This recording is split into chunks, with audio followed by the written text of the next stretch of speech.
Florida is known as the theme park capital of the world. It is home to the one and only Disney World, the Universal Orlando Resort, Busch Gardens Tampa, SeaWorld Orlando, Legoland, and 2 fun spot parks. It is actually crazy how much there is to do there. So in today's video, we're going to take a look at the top 25 roller coasters in this state and rank them from worst to best. There's quite a bit of content to cover, so let's jump straight in. First up, here are 2 coasters that did not make the list for various reasons. We have Slinky Dog Dash and Seven Dwarfs Mine Train. Both of these are really subpar family coasters in terms of ride experience, and even the theming is hit or miss, so that is why they did not make the cut. So, on to the top 25. Starting off our list is White Lightning. This is a GCI at Fun Spot America. This is a generally smooth woody with some good airtime moments and a nice out and back layout. It's not insane, it's just good. The 24th spot goes to Space Mountain. I'm a huge advocate against Magic Kingdom's version of Space Mountain. It is just so garbage. But I do have to admit, yes, there's airtime. Yes, Disneyland's version doesn't have airtime. And yes, the theming is still good and whatever, so it's really not that bad of a ride, but I just don't love it. In the 23rd spot is Cobras Curse. This is a really unique family coaster. It has really good theming, about as much as you would expect from a non-Disney or Universal property. It also has spinning cars and really unique elements. Most notably, there's an elevator lift. The miraculous queue line along with the serpent centerpiece just rounds out this ride. Throw-wise, yeah, it's a little lacking, but it's a perfect family coaster in my books. The 22nd spot goes to Thunder Mountain at Magic Kingdom.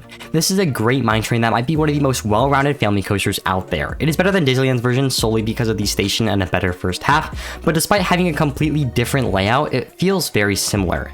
Anyways, there's some very light airtime combined with some great head choppers, and the theming, well, that's what makes Thunder Mountain so good.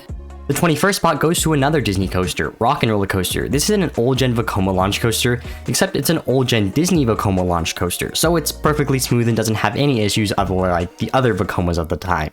I love Rock 'n' Roller Coaster for what it is. It's a good indoor extreme coaster that is way too short. The theming is minimal, but I appreciate it. It's smooth, has some good forces, the launch is punchy, but I just think there needs to be a second launch or just something that drags out the ride a little more. It's very short for a Disney ride. The 20th spot goes to Cheah Hunt. This is a great little intimate blitz. It definitely is a family coaster, maybe a high-intensity family coaster, but it's absolutely perfect in what it tries to do.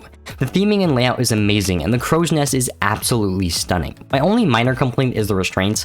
I would love to see modern intimate lap bars on this, but who cares? It's a great family coaster. And the 19th spot is Harry Potter and the Escape from Gringotts. You can hate on this ride all you want, but it's a solid attraction. It is technically a coaster, but it feels far from it. The only time I was like, I'm on a roller coaster right now was on the tilt track. Otherwise, it really is just a dark ride. I absolutely love this ride because of its world-class theming and out-of-control feeling. The 2 tricks do add to the ride experience, but I really wish it did something coaster-related like Mission Ferrari. It just seems like a waste of a ride system, but yeah, it's a good coaster/dark ride. The 18th spot goes to another indoor coaster, that being the Mummy. I was kind of underwhelmed by this coaster. I thought it was going to be a well-themed masterpiece, and while it kind of was, I just felt it was lacking. I rode it when I just came back up, so the timing was definitely off, and the fake station was not it. I thought the coaster section could be a lot better, but it's the Mummy, so who am I to complain? In the 17th spot is the newest coaster on this list, Tron. Tron is a very short but sweet ride. The motorbike element is definitely gimmicky, and paired with a decent launch, it is a lot of fun. The theming is very cool indoors, and it is definitely the best part about this ride, but this coaster is just too short. It is very similar to Rock 'n' Roller Coaster as for my critiques. She-Ra is up next and takes the 16th spot. This is a large-scale dive coaster that has some good over-the-shoulder restraints. My thoughts on dive coasters are they are one-trick ponies, and that's what She-Ra is, well, kind of.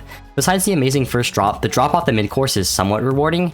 I still think it does way too much pointless elements, but that's all dive coasters really. The 15th spot goes to Kraken. This is a massive B&M floorless that has a great layout with some good forces. I don't have much to say about this coaster except it's an all-around great ride. And the 14th spot is Expedition Everest. This was probably the most underwhelming coaster for me on my entire trip to Orlando.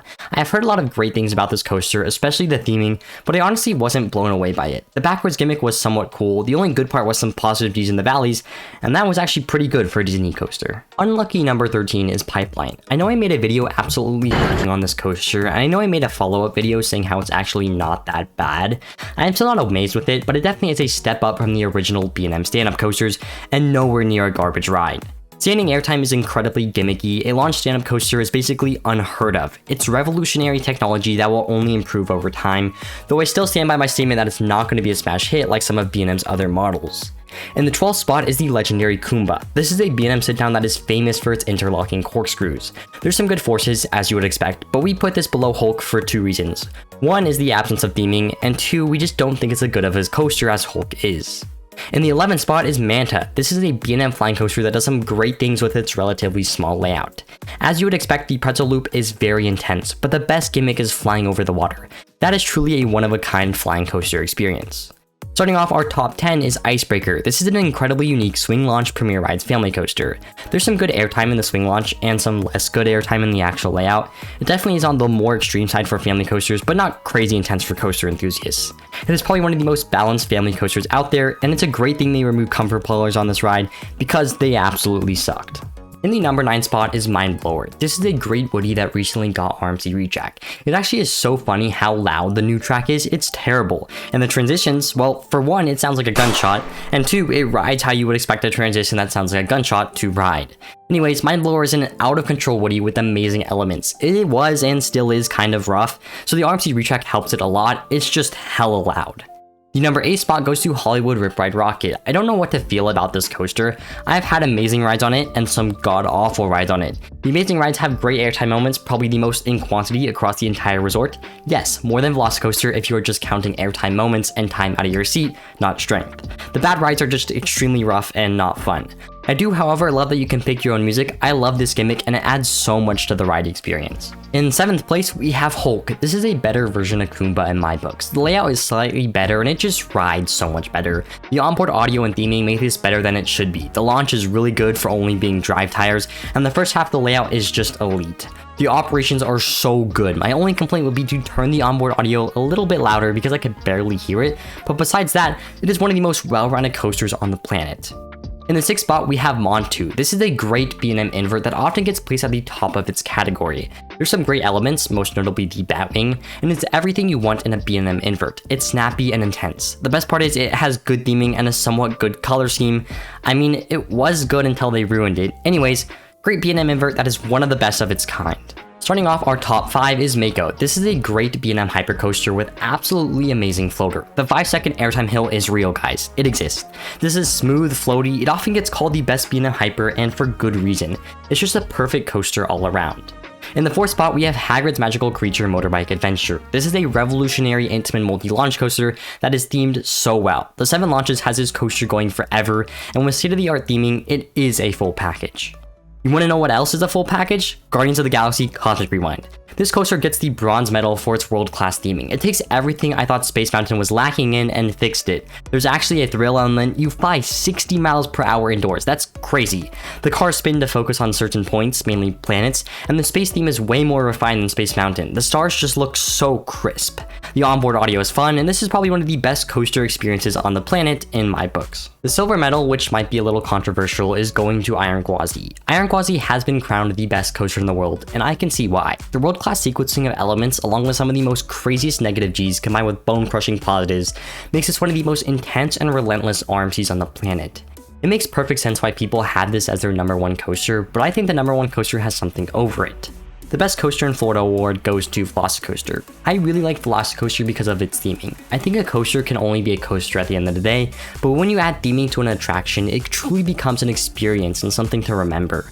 I love velocicoaster for that.